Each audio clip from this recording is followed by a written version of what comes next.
তালাশের গত পর্ব যেখানে শেষ হয়েছিল আমরা ইঙ্গিত দিয়েছিলাম যে এবারের পর্ব ঠিক সেখান থেকেই শুরু হবে, কিন্তু এরই মধ্যে আমাদের হাতে একটা পরিসংখ্যান এসে পড়ে যেখানে দেখা যাচ্ছে প্রতি বছর দেশে প্রায় ১,৫০০ মানুষ আগ্নেয়াস্ত্রের দ্বারা নিহত হয়, যার পরিণতিতে প্রায় ১১০০ নারী বিধবা হয় আর এতিম হয় প্রায় ৫,০০০ শিশু।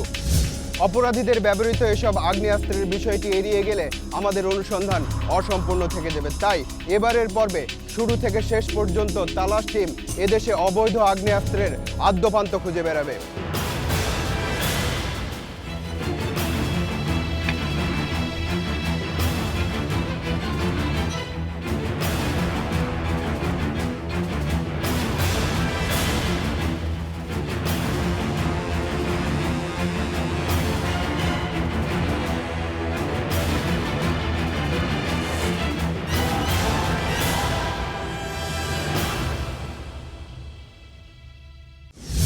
শুধু হত্যাকাণ্ড, বিধবা হওয়া আর এতিম হওয়ার মধ্যে দিয়েই শেষ হয়ে যায় না অবৈধ অস্ত্রের কাহিনী।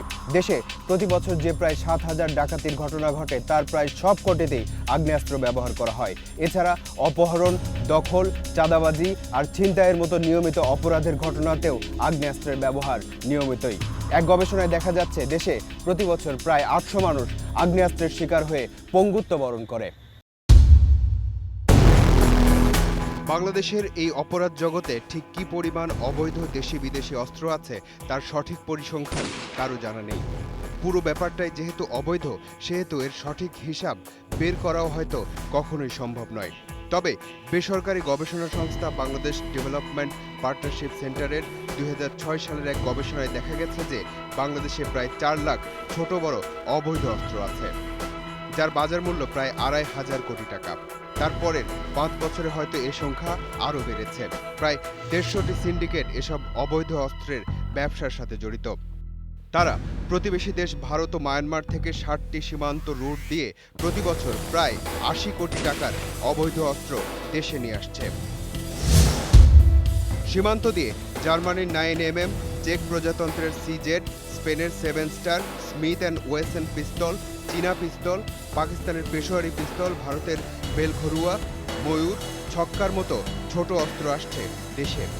এছাড়া সংঘবদ্ধ চক্রগুলো রাজনৈতিক সহিংসতার জন্য AK-47 বা M16-এর মতো বড় এবং অত্যাধুনিক অস্ত্র নিয়ে আসছে দেশে। অনুসন্ধানে দেখা গেছে কক্সবাজারের রামু, টেকনাফ, মহেশখালী, ৩ পার্বত্য জেলার রাঙ্গামাটি, খাগড়াছড়ি, বান্দরবন, চট্টগ্রামের হালিশহর, পটিয়া, কুমিল্লার ১৪ গ্রাম, ফেনীর বিলোনিয়া, আমতলী, ব্রাহ্মণবাড়িয়ার আখাউড়া, হবিগঞ্জের জৈন্তা, শেরপুরের ঝিনাইগাতি, পঞ্চগড়ের তেঁতুলিয়া, চুয়াডাঙ্গার দর্শনা, যশোরের বেনাপোল ও কুষ্টিয়ার দৌলতপুর ইতিমধ্যেই অবৈধ অস্ত্রের প্রচলিত রুটে পরিণত হয়েছে। ম্যাক্সিমাম অস্ত্র ব্যবহার হয় গ্রুপে। এটা লাইসেন্স করা পিস্তলের মতো আমি আলমারিতে রেখেছিলাম এরকম না, গ্রুপে। ফলে দেখা যায় একটা গ্রুপে ৮-১০ জন লোক আছে যারা অপারেটিভ, কিন্তু অস্ত্র হচ্ছে ৩টে বা ৪টে। ফলে যার যখন দরকার সে নিয়ে ব্যবহার করছে। দেশের অপরাধ জগতে ব্যাপক হারে ছড়িয়ে পড়া এসব অস্ত্র উদ্ধারে আইন শৃঙ্খলা রক্ষাকারী বাহিনীর অভিযান একটি নিয়মিত ঘটনা। কিন্তু গবেষণায় অবৈধ অস্ত্রের যে সংখ্যা পাওয়া যায় তার বিপরীতে আইন শৃঙ্খলা রক্ষাকারী বাহিনীর অভিযানে উদ্ধার হওয়া অস্ত্রের সংখ্যা এই দুটির মধ্যে আকাশ পাতাল পার্থক্য। পরিসংখ্যান বলছে যে পরিমাণ অবৈধ অস্ত্র দেশে ঢুকছে তার খুব অল্প পরিমাণই ধরা পড়ছে আইন শৃঙ্খলা রক্ষাকারী বাহিনীর হাতে। খোদ পুলিশের পরিসংখ্যানে দেখা যাচ্ছে গত ২০ বছরে পুলিশ ৫০,০০০-এর বেশি এবং র্যাব গত ৮ বছরে ১০,০০০-এর বেশি অবৈধ অস্ত্র উদ্ধার করেছে। উদ্ধারের তালিকায় AK-47, M16, rocket launcher, 9mm পিস্তল, কাটা রাইফেল সহ রয়েছে নানা ধরনের অস্ত্র। আর এসব মারণাস্ত্রের সন্ধানে শুধু শহরের অলিগলি নয়, গহীন সুন্দরবন কিংবা দুর্গম পাহাড়ি এলাকাতেও অভিযান চালাতে হচ্ছে আইন শৃঙ্খলা রক্ষাকারী বাহিনীকে। কোস্টাল বেল্টে কিন্তু অনেক ধরনের অপরাধ হয়, কারণ কোস্টাল বেল্টে আপনার আইন শৃঙ্খলা বাহিনীর মুভমেন্টটা অনেক ডিফিকাল্ট। ওখানে আপনার কমিউনিকেশন সিস্টেমটা ডিফিকাল্ট। আপনি সুন্দরবন অঞ্চলটা দেখেন না, গ্রেটার সুন্দরবন অঞ্চলটা দেখেন, যে রেঞ্জগুলো আছে সেখানে এই যে জলদস্যু বনদস্যুদের এই ধরনের অস্ত্রগুলো তারা ব্যবহার করে। এই ধরনের দেশীয় অস্ত্র গতকালদের মধ্যে প্রচুর পাওয়া গেছে। দেশের 3 পার্বত্য জেলা আর অন্যান্য সীমান্ত দিয়ে অপরাধীদের হাতিয়ার, অবৈধ বিদেশি অস্ত্র দেশে ঢোকে। কিন্তু তালাশ টিম এবার প্রাকৃতিক সৌন্দর্যে ভরপুর এমন একটি এলাকায় যাবে, যে এলাকা একদিকে যেমন পান, মাছ, শুটকি, চিংড়ি, লবণ আর মুক্তা উৎপাদনে সুনাম অর্জন করেছে, ঠিক তেমনি অর্থাৎ তার বিপরীতে অবৈধ দেশীয় অস্ত্র উৎপাদনে বলতে গেলে সমান পরিমাণ দুর্নাম যোগ করেছে কক্সবাজার জেলার মহেশখালী থানা।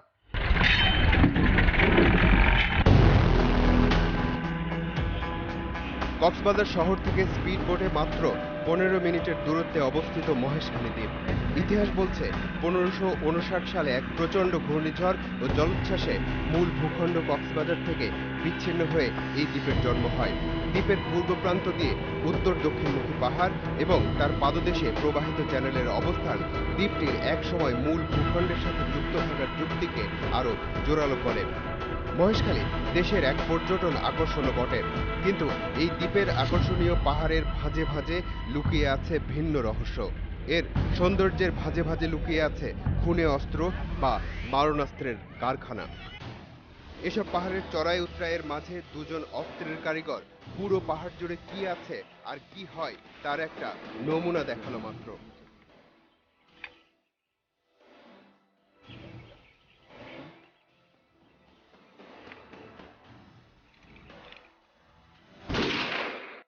রাত্রে হলে তো সন্ত্রাসীরা এসে এই বড়টা ভেঙে নিছে, সিংড়ি সাথে ওখানে অস্ত্র শস্ত্র নিয়ে ওরা দলবদ্ধে ওখানে ওই রকম করতেছে, সেই জন্য ওখানে অস্ত্র লাগতে হয়। কোন বাহিনী আসলো, পুলিশ আসলো, র্যাব আসলো? ওরা আস্তানার মধ্যে ঢুকতে পারে না, আস্তানা চিনে না। কেন চেনে না? আস্তা তলির মধ্যে তো স্বাভাবিক জায়গায় এখানে জামাল টামাল দিয়ে ওখানে ঝাঁপিয়ে উঠবে, ওরা চলে যাবে। এখানে 47 আছে, কিন্তু এখানে বাইরে থেকে আসে। বাইরে থেকে এখানে 47-এর কি কাজ? বড় বড় সন্ত্রাসীরা নেই, এরা নিজেরাই মধ্যে ঝগড়াঝগড়ি হলেই আত্মীয় স্বজন নিয়ে ঝগড়া হয়, আর বড় বড় ঝগড়া হয় আর কি। কেউ না কেউ সেন্টার দেয়, হয়তো মেম্বার চেয়ারম্যান সেন্টার দেয়, এমপি সেন্টার দেয়, এরা নিজেরাই শক্তিশালী হয়ে যায়। এটা পুলিশের সাথে তো এরা সম্পর্ক রাখে, সেজন্য তো একটু কন্ট্রোল, কিন্তু পুলিশের সাথে যদি সম্পর্ক না থাকতো কিন্তু কন্ট্রোল করা যেত। এই ঢাকায় অস্ত্র যায় কিভাবে বা অন্য জায়গায় অস্ত্র যায় কিভাবে? ওখান থেকে লোক এসে নিয়ে যায়, লোক গাড়ি করে নিয়ে যায়। আপনি অর্ডার দেওয়ার সাথে সাথে পাওয়া যায়? হ্যাঁ, অর্ডার দিলে পাওয়া যায়। তার মানে অস্ত্র তৈরি আছে? তৈরি আছে। পুলিশের হিসেবেই এই জনবসতির বেশিরভাগ মানুষ মামলাবাজ, নিজেরা অস্ত্র উৎপাদন করে, তাই মারামারি করার পরিবর্তে গোলাগুলি করাই হয়তো সহজ কাজ সেখানকার অস্ত্রের কারিগরদের জন্য। কারণ পুরো দ্বীপ জুড়েই রয়েছে প্রায় অর্ধশত অস্ত্র কারখানা। নিজেদের চাহিদা মেটাতে যে অস্ত্র উৎপাদন তারা শুরু করেছিল, সেই চাহিদা মিটিয়ে তারা অস্ত্র সরবরাহ করছে এখন পুরো দেশে।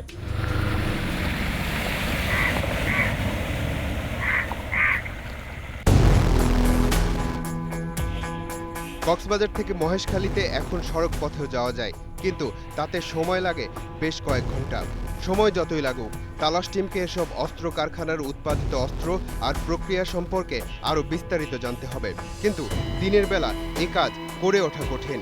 তার বিপরীতে রাতের বেলা যদি করা যায় তাতে ঝুঁকি অনেক বেশি। তারপরেও রাতের অন্ধকারে এবার ঘুরপথে মহেশখালীর উদ্দেশ্যে তালাশ টিম। রাত 12টা। পাহাড়ি এলাকায় তখন মাঝরাতের নিস্তব্ধতা। এত রাতে এই পাহাড়ে সাধারণ মানুষের থাকার কোনো কারণ নেই, কিন্তু 3 জন আছে, কারণ তারা সাধারণ নয়, অস্ত্রের কারিগর।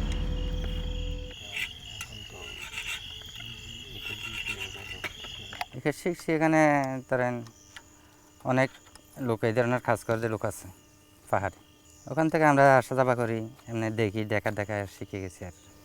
মানে একটা জিনিস নতুন বানাইতে আপনার কয়দিন লাগে? এই 2-3 দিন লাগে। কত টাকা খরচ পড়ে? একটার মধ্যে নিচে দামে 5,000 টাকা আছে, উচ্চ দামে প্রায় ধরেন 1-1.5 লাখ টাকা আছে। প্রতি মাসে কেমন অর্ডার আসে আপনার কাছে? এই 10টা-20টা পর্যন্ত আসে। তো এই কাজের জন্য আপনাদের ভয় লাগে না এমনি পুলিশ এসে ধরে নিয়ে যাবে কিনা? এখানে তো অনেক গভীর মুড়ো পাহাড়, এখানে তো পুলিশ আসে না। এই জিনিসগুলো কোথায় কোথায় যায়? দেশের বাইরে যায়? সারা বাংলাদেশে যায়, বিশ্ববিদ্যালয় নিয়ে যায়। তো ছোটো ছোটো যে এইগুলো তৈরি করে, খাড়া বন্দুক, ওই ধরনের অস্ত্র নিয়ে যায়। বেশ কিছুদিন আগে পুলিশের এক কর্মকর্তা বলেছিলেন এই এলাকা এতটাই দুর্বোধ্য যে এখানে 5-6টি অস্ত্র কারখানা থাকলেও কিছুই করার থাকবে না, কারণ পুলিশ পাহাড়ের একদিক দিয়ে অভিযান চালালে আরেক দিক দিয়ে বেরিয়ে যায় সন্ত্রাসী এবং অস্ত্র তৈরির কারিগররা, আর কয়েক দিক থেকে ধাওয়া করলে সাগরে নেমে পড়ে তারা। এ কারণেই মহেশখালীর অস্ত্র তৈরির কারিগরদের দক্ষতা বাড়ছে আর পুরো দেশের অপরাধীদের অপরাধের হাতিয়ার সহজলভ্য হচ্ছে।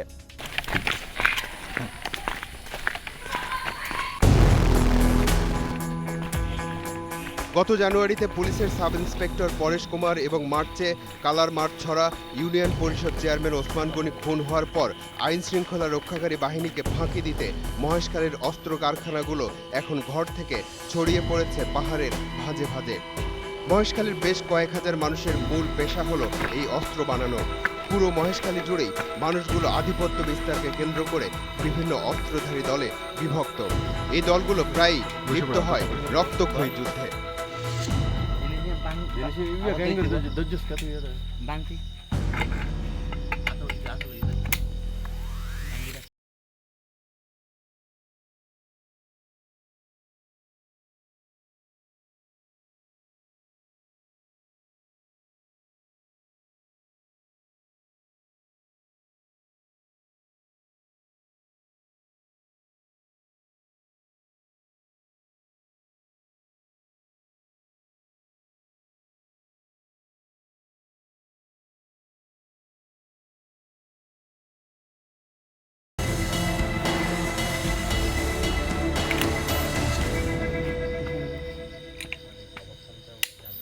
কতদিন লাগছে আপনি শিখতে এটা?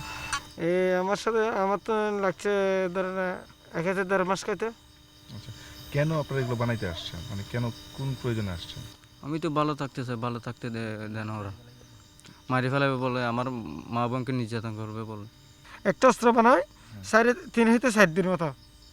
আচ্ছা, হ্যাঁ, মাঠে 1 মাসে 7 থেকে 10 পর্যন্ত একটা অস্ত্র বানানো যায়। 25 টাকা ইনকাম হয়ে যায়। আমার এটা হাতে কাড়া বন্দুক।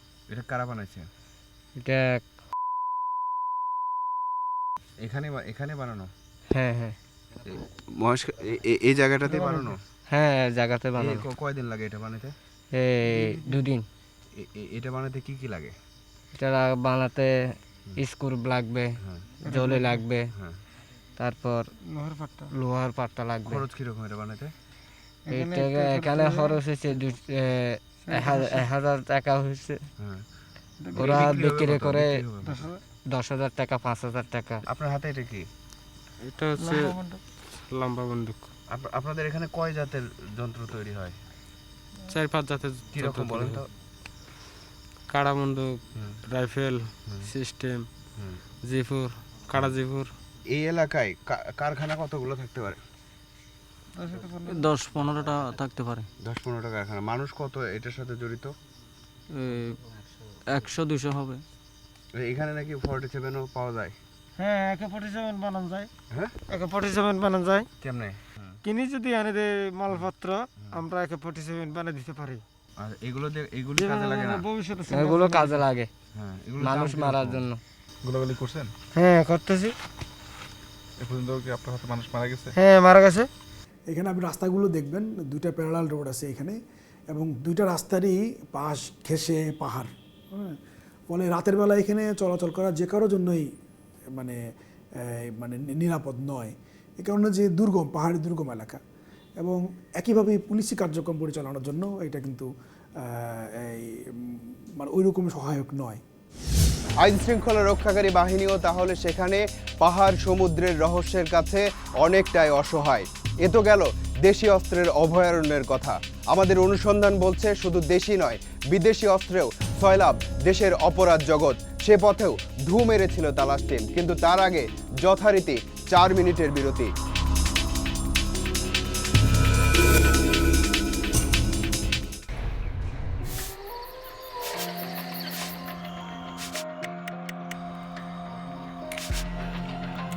এগুলো কাজে লাগে মানুষ মারার জন্য।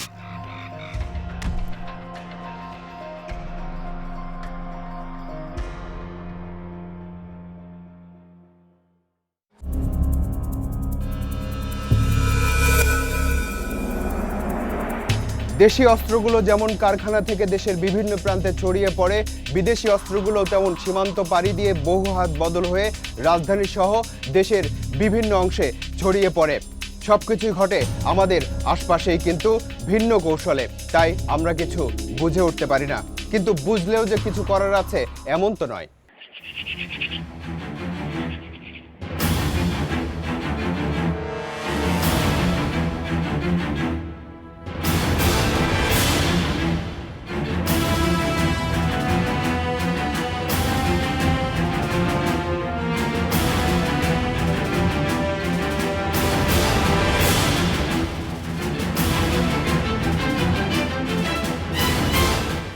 এখন ম্যাক্সিমামটা ডিলিংস হয় শপিং মলে, আর কিছু ডিলিংস হয় কাছাকাছি নেতা পর্যায়ে ভাই ব্রাদার থানায়, সেফটি পজিশন। থানায় কোনো চেক নাই, থানায় হয়।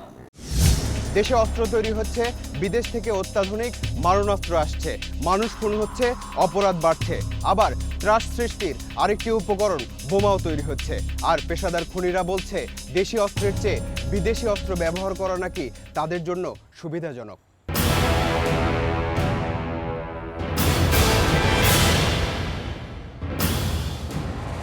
একটা মশলা পাওয়া যায় সাদা আর একটা লাল, এই দুটা একসাথে মিক্স করে পাথর করতো, কেউ কেউ পাথর করে, কেউ কেউ কাল ভাঙা বলে, কেউ কেউ মার্বেল বলে, এইভাবে একত্র করে তারপরে একটা জর্দা ডিব্বার মতো কষ্টের যে একটা চায় ওটা মারলেই ওই জিনিসটা ফুটতো। এটার বলে, হ্যাঁ, এটারে বলে ককটেল, কেউ বলে ডিব্বা। একটা মার্ডারের থেকে একটা দেশি অস্ত্র সাদা বেশি, যার কারণে এটা কিলিং মিশনে ব্যবহৃত হচ্ছে না, খুব কম। দেশি অস্ত্র দেওয়া বিচার অনিবার্য। দেশি অস্ত্র ধরতে পারলে, ধরা খাইলে এর মামলা আসে তৈরি, আর বিদেশি অস্ত্র ধরা খাইলে আসে করোয়। অস্ত্রের সাথে মাদক ব্যবসার একটা নিবিড় সম্পর্ক আছে। সব পেশাদার খুনিরাই যে মাদক ব্যবসা করে এমন হয়তো নয়, কিন্তু আমাদের অনুসন্ধানে এটা বেরিয়ে এসেছে যে সব মাদক ব্যবসায়ী কোনো না কোনোভাবে অস্ত্র আমদানি বা সংগ্রহ করে। প্রতিটা মাদক স্পটে মিনিমাম 8-10টা মেশিন আছে, যাতে কেউ চাঁদা না নিতে পারে, কেউ একটা ফ্রি না নিতে পারে। এই কারণে এই মেশিনগুলো ব্যবহার। অনেক সময় আরেক মাদক ব্যবসায়ীর জন্য ডিস্টার্ব হয়ে গেলে এই মেশিনগুলো ব্যবহার হয়। হিলি বর্ডার এখন বর্তমান প্রশাসনের নজরে, যার কারণে এখন চলছে কুষ্টিয়া হোসনাবাদ বর্ডার। তো এইখানে ঢাকায় যে বড় ভাইয়ের এজেন্ট ছোট ভাই আছে, যে কিলিং মিশনটা নিয়ন্ত্রণ করে, সে হোসনাবাদ নামে একটা বর্ডার আছে, সেখানে চলে যায়। তার রিলেটিভ কিছু লোক আছে, তার বাসায় ওঠে, ওইখান থেকে আপনার গিয়া সিগন্যালের মাধ্যমে এপার ওপার ভিতরে যায়। এপারের একজন লোক ওই পারে বন্দি থাকে, ওপারের একজন লোক এপার বন্দি থাকে। যখন ঢাকা ইন হয়, যখন নির্দিষ্ট একটা স্থানে মেশিনগুলো জমাট হয়, যখন এখান থেকে ইন্ডিয়ার যে প্যান্টটা বর্ডার থেকে পাঠাইছে, সে ওকে সিগনেচার দিলে, কল করলে ওপারের লোক এপার আসে, এপারের লোক ওপার চলে যায়। উভয় ক্ষেত্রে ফ্রি হয়ে যায়, কারোর সাথে আর যোগাযোগ হয় না, চলে আসে। কিছু মহিলা কেরিয়ার আছে যারা বডির বিভিন্ন অঙ্গে বিভিন্ন জায়গায় তারা পেঁচিয়ে 4টা 5টা 6টা অস্ত্র একসাথে ক্যারি করে নিয়ে আসে, এবং এসে দেখা গেল যে মিরপুরে 2টা দিল, হাজারীবাগে 2টা দিল, শ্যামপুরে 2টা দিল। দেওয়ার পরে তার কাজ হলো পরবর্তী গাড়িতে আবার সেই তার যে এলাকা থেকে সে এসেছে চলে যায়, বাকি টাকাটা কোনো একটা মাধ্যমে টাকাগুলো ট্রান্সফার হয়ে যায়। অপরাধ জগতের লোকজন বলছে অস্ত্রের চেয়ে বিদেশ থেকে এখন নাকি গুলি বেশি আসছে, কারণ অস্ত্র তাদের যথেষ্ট পরিমাণে আছে, শুধু গুলির সংকট। কখন বেশি অস্ত্র আসে তাহলে?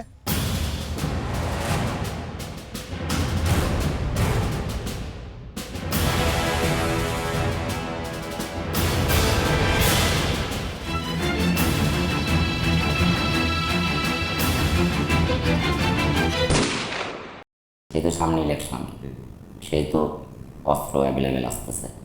পার ডেতে না হলেও 15 থেকে 20টা মেশিন আসতেছে। আর কিলিং মিশনের মেশিন ইদানিং কম আসতেছে, কারণ মেশিন প্রচুর আছে, গুলি কম আছে। এখন আসতেছে গুলি। আগে ছিল একটা গুলির দাম 60 থেকে 65 টাকা, এখন এক একটা গুলি ইন্ডিয়াতে বর্ডার ক্রসে এই পারেই আসে আপনার 6.5-এর 500 টাকা। ঢাকায় আসলে এটা হচ্ছে 7 থেকে 800 টাকা। এখন বর্তমান মেশিন চলতেছে আপনার ইন্ডিয়ান 6.5 9mm। ফরেন গানের মধ্যে আসছে একটা পারমানেন্স, স্মিথ 22, স্মিথ গান। লেটেস্ট এখন উন্নত ধরনের গান চলে আসছে, ছোট ছোট। দাম আছে আপনার 4 লক্ষ, 5 লক্ষ, 10 লক্ষ টাকা আছে। যদিও তারা কন্ট্রাক্ট কিলিংয়ে বা সন্ত্রাসী কার্যকলাপ করে অনেক টাকাই পায়, কিন্তু সেই টাকা দিয়ে তাদের টোটাল যে জীবন জীবিকার যে অর্থনৈতিক একটা ভালো অবস্থায় তারা পৌঁছেছে এরকম লক্ষ্য করা যায়নি। তখন তাদেরকে আমরা জিজ্ঞেস করি যে এত টাকা ইনকাম করিস, তারপরেও তোদের এই অবস্থা কেন? তো তখন তারা বলে যে অস্ত্র আমাদের খুব প্রিয় জিনিস, আমার হাতে যদি 2টা পয়সা বেশি হয় তাহলে আরেকটা ভালো অস্ত্র কিনি, আরও 2টা পয়সা বেশি হলে আরও 2টা ভালো অস্ত্র কিনি, এবং অস্ত্র হচ্ছে আমার মানসিক শান্তি এবং প্রশান্তি, যে আমার কাছে 2টা ভালো অস্ত্র আছে। আর কিছু বলার নেই। তালাশের পরের পর্বে পেশাদার খুনিরা তাদের কথা বলবে, আমরা কথা বলবো কম। এবার যেতে হবে, আজ চলে যাচ্ছে কিন্তু যাচ্ছি না। পরবর্তী অনুসন্ধান শেষে তালাশ টিম আবারও এসে দাঁড়াবে আপনাদের সামনে। দর্শক, আপনাদেরকে নিয়ে, আপনাদের জন্য এই অনুষ্ঠান। লিখুন এই ঠিকানায়। প্রযোজক তালাশ, ইন্ডিপেন্ডেন্ট টেলিভিশন, 149-150 তেজগাঁও শিল্প এলাকা, ঢাকা 1208। ইমেইল করতে পারেন talash@independent24.tv এই ঠিকানায়। আপনার অনুসন্ধানী মনের দরজা জানালা খোলা রাখুন, কিছু বেরিয়ে এলে আমাদেরকে জানান। তালাশ টিম থাকবে আপনার সাথে।